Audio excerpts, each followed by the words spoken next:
Saudari-saudaraku yang terkasih, berjumpa kembali bersama saya Inspirasiku di Antara. Renungan harian Senin 10 Januari, pekan biasa yang pertama. Semoga kita bersama keluarga komunitas kita selalu dalam keadaan baik, tetap sehat dan bersemangat. Marilah kita mengawali renungan kita dengan tanda kemenangan Kristus. Dalam nama Bapa dan Putra dan Roh Kudus. Amin. Allah Bapa sumber kedamaian, semoga kami dapat bertobat dan memasuki kerajaan-Mu berkat sabda Yesus utusan kedamaian. Semoga kami Kau ikat dengan perjanjian-Mu karena kedamaian di dunia. Dengan pengantaraan Tuhan kami Yesus Kristus Putra-Mu yang hidup dan berkuasa bersama Dikau dalam persatuan Roh Kudus, Allah sepanjang segala masa. Amin. Dalam nama Bapa dan Putra dan Roh Kudus. Amin. Inspirasi kita hari ini dari Injil Suci menurut Markus bab 1 ayat 14 sampai 20. Marilah kita baca bersama-sama dan kita renungkan. Sesudah Yohanes Pembaptis ditangkap, datanglah Yesus ke Galilea memberitakan Injil Allah. Yesus memberitakan, waktunya telah genap, kerajaan Allah sudah dekat. Bertobatlah dan percayalah kepada Injil. Ketika Yesus sedang berjalan menyusur Danau Galilea, ia melihat Simon dan Andreas, saudara Simon. Mereka sedang menebarkan jala di danau, sebab mereka penjala ikan. Yesus berkata kepada mereka, "Mari, ikutlah aku, dan kalian akan kujadikan penjala manusia." Mereka segera meninggalkan jalannya dan mengikuti Yesus. Dan setelah Yesus meneruskan perjalanannya sedikit lagi, dilihatnya Yakobus anak Zebedeus dan Yohanes saudaranya sedang membereskan jala di dalam perahu. Yesus segera memanggil mereka dan mereka meninggalkan ayahnya Zebedeus dalam perahu bersama orang-orang upahannya. Lalu mereka mengikuti Yesus. Demikianlah sabda Tuhan. Terpujilah Kristus. Saudari-saudaraku yang terkasih, kisah panggilan murid-murid Yesus dalam sabda Tuhan hari ini menegaskan beberapa aspek yang bisa kita renungkan bersama.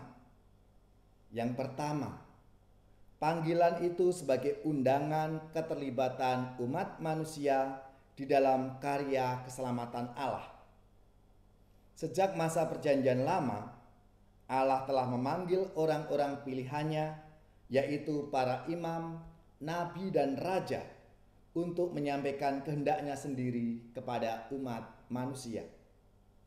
Kini ketika Yesus datang, keterlibatan manusia dilihat sebagai hal yang tidak terpisahkan dalam siarah keselamatan itu. Lalu yang kedua, panggilan adalah sebagai suatu proses pemberdayaan.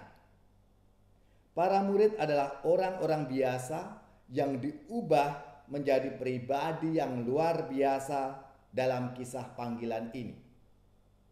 Ada proses transformasi dari para murid ini di dalam identitas kemuritan itu, yaitu dari sosok nelayan penjala ikan menjadi penjala manusia.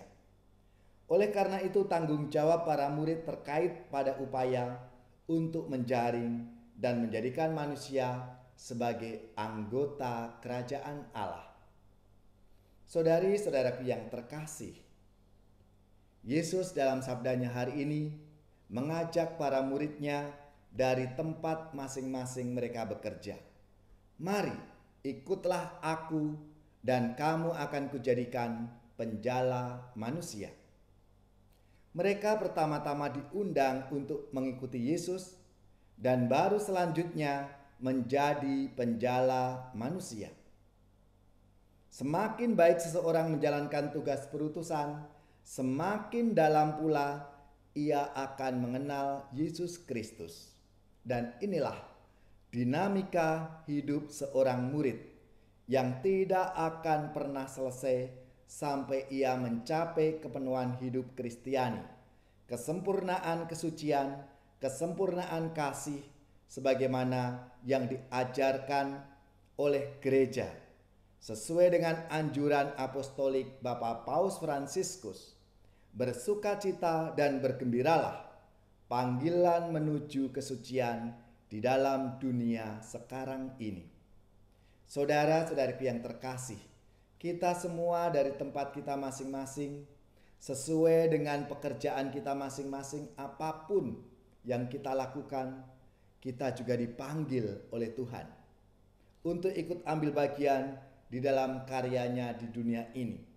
Maka marilah kita menyadari rahmat panggilan Tuhan itu dan kita hayati dalam hidup kita setiap hari. Entah itu kita sebagai orang tua, sebagai kakak adik dalam keluarga, sebagai karyawan-karyawati, sebagai pimpinan, dan apapun dalam hidup kita, itulah panggilan kita. Mari kita persembahkan sebagai persembahan hidup yang berkenan di hadapan Tuhan.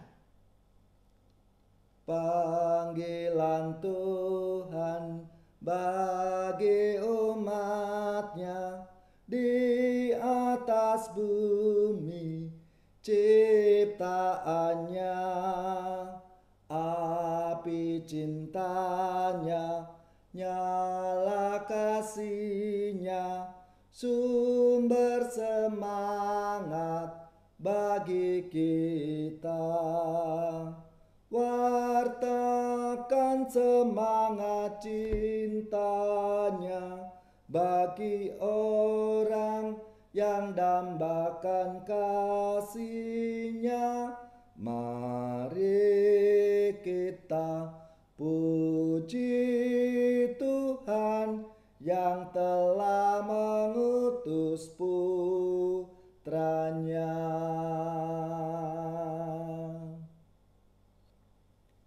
Semoga saudara-saudari sekalian, keluarga-keluarga, komunitas kita, orang-orang yang kita doakan, mereka yang sakit, yang menderita, seluruh tugas, belajar, pekerjaan, usaha, serta karya pelayanan kita, dibimbing, dilindungi dan diberkati oleh Allah yang Maha Kuasa, Bapa dan Putra dan Roh Kudus. Amin.